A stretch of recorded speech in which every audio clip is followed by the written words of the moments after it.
সেই তোর ওই ইয়ে বোটগুলো আসছে না, আগের বার মধ্যে এতগুলো বোট আসছিল।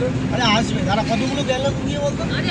ওই বোটগুলো এখনো দেখিনি, যেগুলো দিয়ে বলতে এই ছবি कुछ तो हुआ है दया, खबर लगाओ।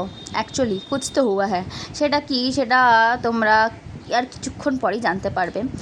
আর যাই হোক, আমরা ব্রেকফাস্ট করে বেরিয়েছিলাম 7টা সাড়ে 7টা নাগাদ, তখন বেজে গেছিলো। আর আমরা ফারাক্কা কিন্তু পৌঁছে গেছিলাম অলমোস্ট 8টা কি 8:30 ওরকম, কারণ মানে সালুজা ধাবা থেকে ফারাক্কা ওই 1-1.5 ঘন্টার মতো সকালে যেহেতু পেট ভর্তি করে আর চা খেয়ে আমরা বেরিয়েছি, তার জন্য এখানে আর কোনো টি ব্রেক বা অন্য কোনো রকম ব্রেক নিইনি, কারণ আমাদেরও একটু মোটিভ ছিল যে আমরা যত তাড়াতাড়ি পারবো আমরা এন্টার করে যাব ডুয়ার্সে। তো সেই মতো জন্যই আর কোনো ব্রেক নিইনি। আর হ্যাঁ, অবভিয়াসলি লাঞ্চ ব্রেক দরকার, বাট এখন লাঞ্চ করা বা ব্রেক নেওয়ার মতো আমাদের কোনো ইচ্ছা নেই। তো 8টা সাড়ে 8টা 9:15 নাগাদ, যাই হোক টাইমটা আমার এই টাইমটাতে মনে নেই, আমরা কিন্তু ফারাক্কা ব্যারেজ মানে অলমোস্ট পার করে ফেলেছি। ব্যারেজটা যদিও অনেকটা বড়, মানে পুরো ব্যারেজটা পার করতে কিন্তু তোমার কিছু না হলে যদি কোনো জ্যাম ট্যাম কিছু না পাও, প্রায় 30 থেকে 40 সেকেন্ড অবধিও তোমাদের টাইম লাগতে পারে, মানে ধরে রাখো 1-1.5 মিনিট। মোটামুটি ফারাক্কা পার করে আমরাও প্রায় মালদা ঢুকবো। তো এবারে আর অনেকটাই বেলা হয়ে যাচ্ছে, এই টাইমটা অলমোস্ট হয়ে গেছিলো বলতে পারো রাউন্ড 11:30 12টা। আর যেহেতু 7টা সাড়ে 7টার দিকে আমরা ব্রেকফাস্টটা করেছিলাম, আর এখানে আমাদের পেয়ে গেছে খিদে, তাই আরেকটা ওয়েফার ভেঙে নিচ্ছি। এইবারে ওয়েফার খাওয়াতে কিন্তু আমার মেয়েও জয়েন করেছে, আর ওর আনন্দটা জাস্ট প্রাইসলেস। যাই হোক, আমরা ওয়েভার ভেঙে নিলাম, কারণ এখন আমাদের ব্রেক নিতে অনেকটাই সময় বাকি, কারণ এখন যদি আমরা আবার ব্রেক নিই তাহলে কিন্তু আমাদের পেছনে লেট হয়ে যেতে পারে।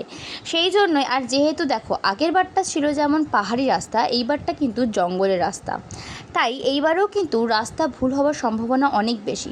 তাই ভেবেছিলাম যত তাড়াতাড়ি সম্ভব তত তাড়াতাড়ি আমরা যেন অলমোস্ট 90% কভার করে যাই। যেমনি ভাবা তেমনি কাজ। তারপরে এই একটা গুগল ম্যাপের দয়ায় এই একটা গ্রামের রাস্তা দিয়ে বেরিয়েছিলাম। জানি না কেন এই রাস্তাটা এইবারে দেখিয়েছিল, কারণ আগের বারে এই রাস্তাটা ছিল না আমার যতদূর মনে পড়ছে। তো হতে পারে জ্যাম ফির কিছুর জন্য আমাদের এই রাস্তাটা দেখিয়েছিল, বাট ইটস গুড।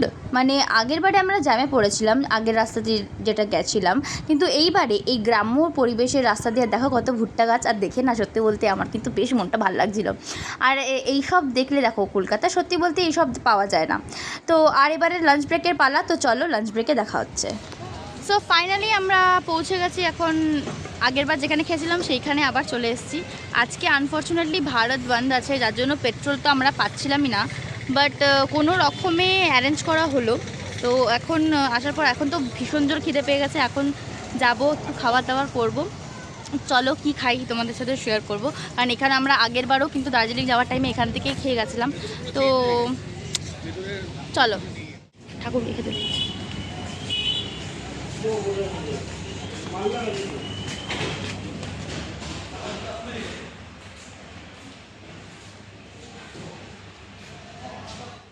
তো ফাইনালি আমরা আগের বারও সেম যে জায়গায় খেয়েছি সেই সেম জায়গাগুলোই ফাইন্ড আউট করেছি, আর সেই সেম জায়গাতেই খাচ্ছি। তো একটাই চেঞ্জেস হয়েছে কি, এখন যে জায়গাগুলোতে এটাই আমাদের লক্ষ্য ছিল, সেম জায়গায় পাই নাই। হ্যাঁ, সেম জায়গায় পায় নাকি, তো ফর্চুনেটলি পেয়ে গেছি। বাট আসার পর দেখলাম সেট আপ অনেক কিছুই চেঞ্জ, বাট মানে ভালো হয়েছে। তখন অবশ্য মানে তখন তৈরিও হচ্ছিল, এখন যেটা মানে কমপ্লিটেড হয়েছে মনে হয়। তো খাবারটা আসার পর বোঝা যাবে যে খাবারটার কোয়ালিটি কেমন হয়েছে, আদৌ ভালো হয়েছে না খারাপ হয়েছে। তো খাবার আসার পর দেখা হচ্ছে। আবার সেম জায়গায় খাচ্ছ, কেমন লাগছে?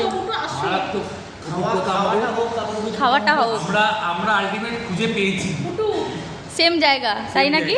না, দুটো খুঁজে পেয়েছি। একটা চায়ের দোকানটা পেয়েছি, দাঁড়াইনি। হ্যাঁ, আর লাঞ্চ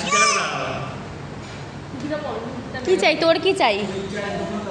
যাস না, বকু দেবে কিন্তু। আগেরবার বকু করেছিল না, বকু করেছে তো, যেও না।